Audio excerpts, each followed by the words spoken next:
in honor of Charles Thomas Canon. The name Charles comes from the great Charlemagne, a ruler who held Europe awestruck. But to the friends and family that he loved so much, this humble man called himself Chuck. His youth was filled with moving around 8 houses before he was of age, but when he was older, all of that changed, and in just one spot he's remained. 53 years in that little house in the heights just above the fair city. The hopes and dreams all in one place. The Greeks may have called it a pity.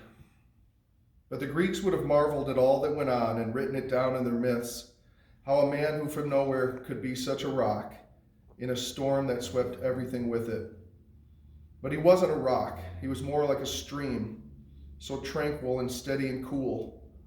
For a stream breaks all rocks that are put in its path, the persistence of a man from the old school. He was born in Chicago 2 summers before the entire world went off to war. He remembers the blackouts, the rations, and all. Every man was in uniform, so big and tall.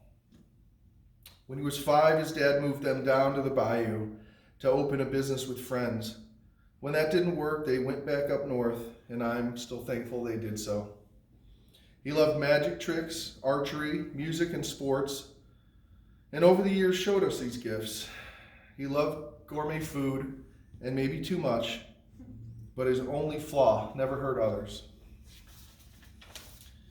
And oh, how so much he loved my sweet mother. She always came first in his life. When I asked him about it, all that he said was that he would be so lost without her. If you know my dad well, then you know that his humor was never said to offend you. He was witty and kind, compassionate too, a decency lost in the ages. And yes, what he loved most of all, was his wife and all of his children, so tragically poetic that the test he was given was the same as Abraham's Isaac.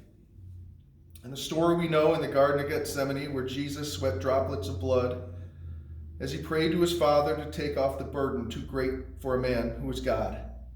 And blood my dad sweat as he prayed for dear mercy to give him instead of his girl. But it wasn't to be.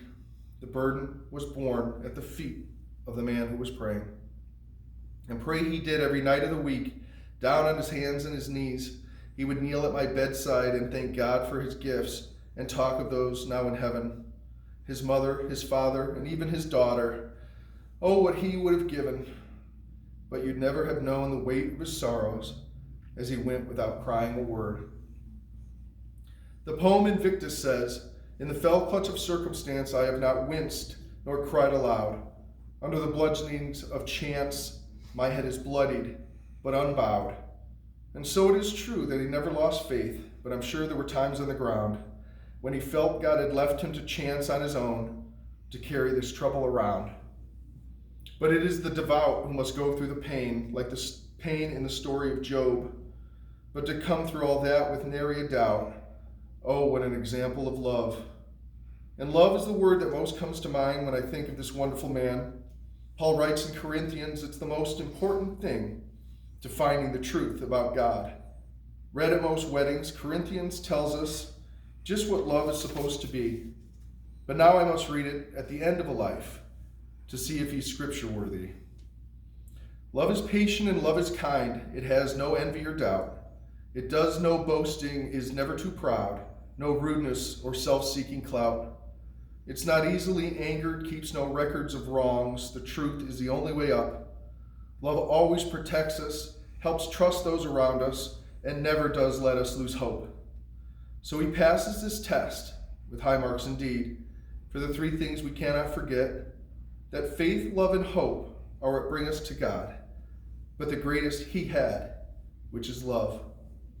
In closing, I say that his light still endures in the way he affected the world.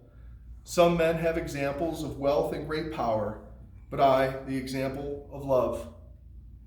I don't measure up, and I fear never will, but I'll live best I can in his honor.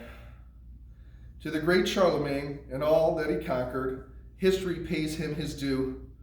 But to those that knew the real knight in armor, Charles the Great just might do. But he'd stop and correct you and give you a wink and say with a smile so sincere, I may be named for the great Charlemagne, but I ask that you just call me Chuck.